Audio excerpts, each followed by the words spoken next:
Te dije que te íbamos a agarrar. Terrorista de mierda, te dije, ¿no? Bueno, pues si ser terrorista es luchar por la democracia, entonces soy terrorista, pues llévame, pues. Ya, calla. ¿Qué pasa? ¡Cállate para allá, vieja mierda! ¡Cállate para allá! ¿Qué estás mirando, mierda? ¡Allá! ¿Qué están haciendo? ¿Qué están haciendo?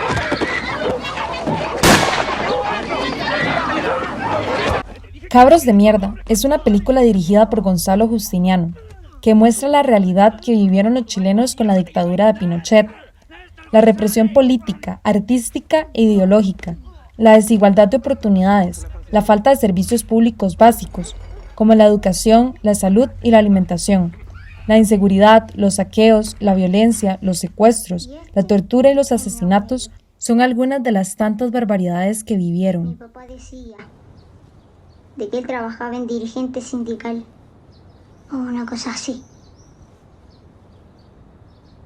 Y un día no lo vi más.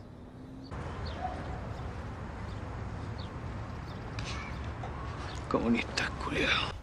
En esta época, los que no estuvieran a favor del dictador eran tachados de comunistas o terroristas. Los comunistas eran perseguidos, capturados, torturados y finalmente ejecutados.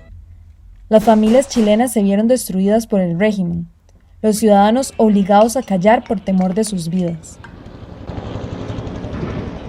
La familia de Gladys, bastante grande e inusual, vivía en uno de los tantísimos pueblos marginales de la capital chilena. Ella se encargaba de varios hijos de comunistas y era tachada como una de ellos. Samuel, un joven estadounidense, llega a Santiago con el fin de evangelizar y sembrar esperanza en los chilenos. Gladys lo recibe en su casa por el pago respectivo. Al poco tiempo de estar en esta ciudad, es capturado, torturado y por su suerte deportado.